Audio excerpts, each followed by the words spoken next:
나는 35살이고 사람들은 나를 그냥 새 엄마라고 부른다. 하지만 나에게는 그 말이 아직도 조금 낯설다. 법적인 서류에는 분명히 내 이름이 양어머니로 적혀 있지만 마음속에서는 여전히 이 아이의 인생에 뒤늦게 들어온 어른이라는 느낌이 더 강하다. 지훈이가 우리 집에 처음 들어왔을 때 그는 이미 사춘기 문턱에 서 있던 어색한 소년이었다. 15살, 어깨는 이미 남자처럼 넓어지고 있었지만 눈빛에는 아직 어린아이 같은 경계심과 상처가 섞여 있었다. 나는 그 눈빛을 볼 때마다 이 아이에게 내가 무엇을 줄 수 있을까, 얼마나 늦지 않았을까 하는 두려움과 책임감을 동시에 느꼈다. 처음 몇 년 동안 우리의 관계는 조심스럽지만 안정적이었다. 그는 나를 자줌맞에서 덤마로 부르기까지 꽤 오랜 시간이 걸렸다. 그 한마디를 들었을 때 나는 부엌에서 설거지를 하다 말고 몰래 눈물을 닦았다. 비록 혈연은 아니지만 최소한 이 아이 마음속 어딘가에서 나는 가족이라는 자리에 가까워지고 있다고 믿고 싶었다. 하지만 시간이 흘러 그 아이는 이제 18살이 되었고 나는 예상하지 못했던 변화를 느끼기 시작했다. 어느 날부터인가 그의 시선이 조금씩 달라졌다. 예전에는 밥 차려주는 사람, 잔소리하는 어른, 시험 공부하라고 말하는 귀찮은 엄마로 나를 보던 눈빛이었는데 요즘은 그 눈길 속에 설명하기 어려운 무언가가 섞여 있었다. 처음에는 단지 내 기분 탓이라고 생각했다. 나도 사람이니 나이 들어가는 자신을 의식하고 작은 변화에도 민감해졌다고 스스로를 타일렀다. 거울을 보면 이제 예전처럼 팽팽하지 않은 피부, 눈가에 자리 잡은 가는 주름, 어깨의 무거움이 눈에 들어왔다. 이런 나를 과연 누가 특별한 눈길로 보겠나 하면서 스스로를 비웃기도 했다. 그런데 어느 날 거실에서 TV를 보다가 문득 옆모습으로 느껴지는 시선이 이상하게 오래 머무는 것을 깨달았다. 화면에서는 아무 의미 없는 예능 프로그램이 나오고 있었지만 나는 더 이상 내용이 귀에 들어오지 않았다. 내 옆에 앉아있는 지훈이는 웃지도 않고 그저 조용히 화면을 바라보는 척하며 슬쩍슬쩍 내 쪽을 보는 듯했다. 나는 숨을 고르고 아무렇지 않은 척 다리를 꼬아 앉은 자세를 바꾸었다. 그 순간 그의 목젖이 천천히 한 번 움직이는 것이 보였다. 마른 침을 삼키는 소리까지 들리는 것 같아 내 심장이 덜컥 내려앉는 느낌이었다. 설마 내가 너무 예민한 걸까 스스로에게 되물었지만 그날 밤 나는 쉽게 잠들지 못했다. 어둠 속에서 천장을 바라보며 처음 이 아이를 집으로 데려오던 날을 떠올렸다. 서류 한 장으로 갑자기 전마가 된 그날 나는 이 아이를 지키겠다고 다짐했다. 누구보다 안전한 공간, 편안한 집, 조건 없는 관심을 주겠다고 마음속 깊이 맹세했었다. 그런데 지금 18살이 된 아이의 시선을 의식하며 어색하게 몸을 숨기려는 내 모습을 보면서 나는 묘한 죄책감과 혼란을 느끼고 있었다. 이건 이 아이의 잘못도 누가 일부러 만든 상황도 아니었다. 그냥 시간이 흘렀고 그 아이는 남자로 자라고 있었고 나는 여자로 나이를 먹고 있을 뿐이었다. 며칠 뒤 또 한 번 나를 멈칫하게 만드는 일이 있었다. 저녁을 먹고 나서 설거지를 하는데 뒤에서 무슨 인기척이 느껴졌다. 돌아보니 지훈이가 부엌 문가에 기대 서 있었다. 특별한 말도 없이 그저 나를 바라보고 있었다. 왜? 필요한 거 있어? 나는 최대한 자연스럽게 물었다.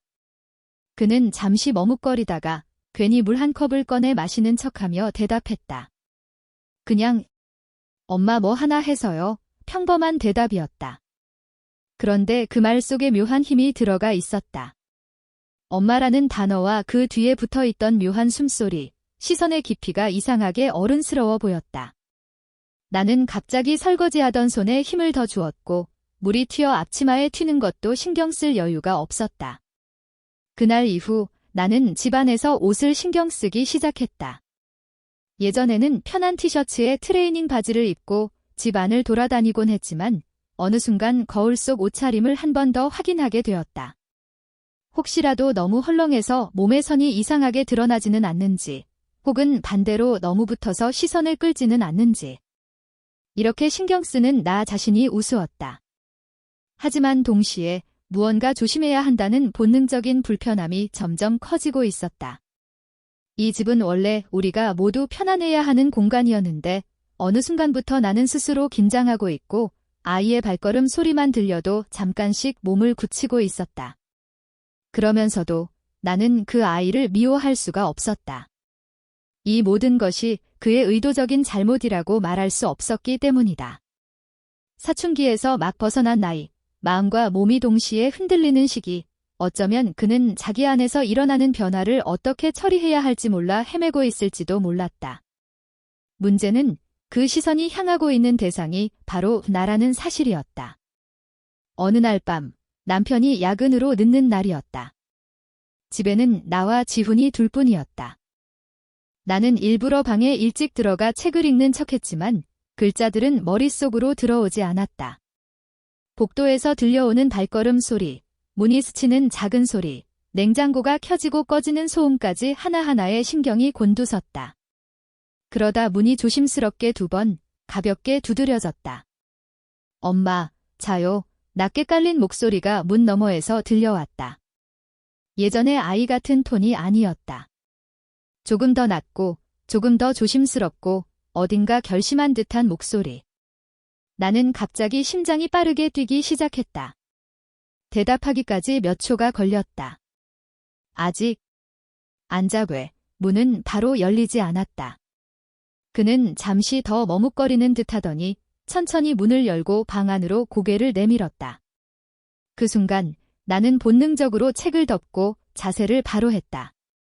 내가 경계하고 있다는 사실이 눈빛에 그대로 드러났을지도 모른다. 지훈이는 방 안으로 완전히 들어오지 않고 문가에 서 있었다. 하지만 그의 눈은 내 얼굴을 또렷하게 바라보고 있었다. 할 말이 있어서요. 짧은 한마디였지만 그 말 속에는 단순한 질문이나 부탁이 아닌 무언가 더 깊은 것이 들어있는 듯했다.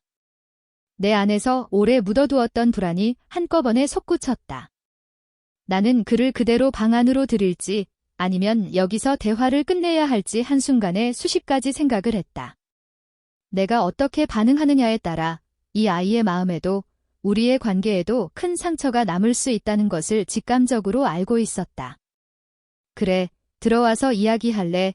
그 말을 내뱉는 순간 가슴이 서늘하게 내려앉는 기분이 들었다. 그 아이의 발걸음이 내 방 안으로 천천히 들어오는 소리를 들으면서 나는 처음 이 아이를 품에 안았던 날과 지금의 이 순간이 얼마나 다른 무게를 갖고 있는지 실감했다. 그리고 알 수 있었다. 이 밤 이후로 우리는 더 이상 예전과 똑같은 관계로 돌아갈 수 없을지도 모른다는 것을. 그 밤 이후로 우리는 서로를 조금 더 신중하게 바라보게 되었다. 지훈이는 내 방을 나간 뒤 다시는 그런 시선을 드러내지 않았다. 아마도 내가 조심스레 건넨 경계와 따뜻함이 섞인 눈빛 속에서 그는 자신이 넘어서는 안 되는 선을 깨달았을지도 모른다. 나는 그날 이후 더 이상 두렵지 않았다. 오히려 그 아이가 성인이 되어가는 과정 속에서 겪는 혼란을 잠시나마 이해했고 그에게 올바른 길을 알려줄 수 있었다는 안도감이 자리 잡았다.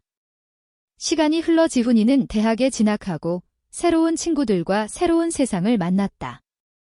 가끔 집에 돌아오면 그는 예전보다 더 밝은 얼굴로 나를 불렀다.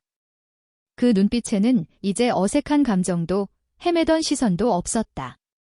대신 감사와 신뢰가 담겨 있었다. 나는 그 아이가 성장했다는 사실을 조용히 느낄 수 있었다. 어느 날 그는 내게 조용히 말했다. 엄마, 그때 고마웠어요. 그 말 속에는 많은 의미가 담겨 있었다. 설명하지 않아도 서로는 알았다. 나는 미소 지으며 대답했다. 그래. 넌 잘 자랐어. 그 순간 처음 이 아이를 맞이했을 때 다짐했던 지켜주겠다는 약속을 온전히 지켜냈다는 생각이 들었다. 비로소 나는 진짜 엄마가 된 느낌이었다.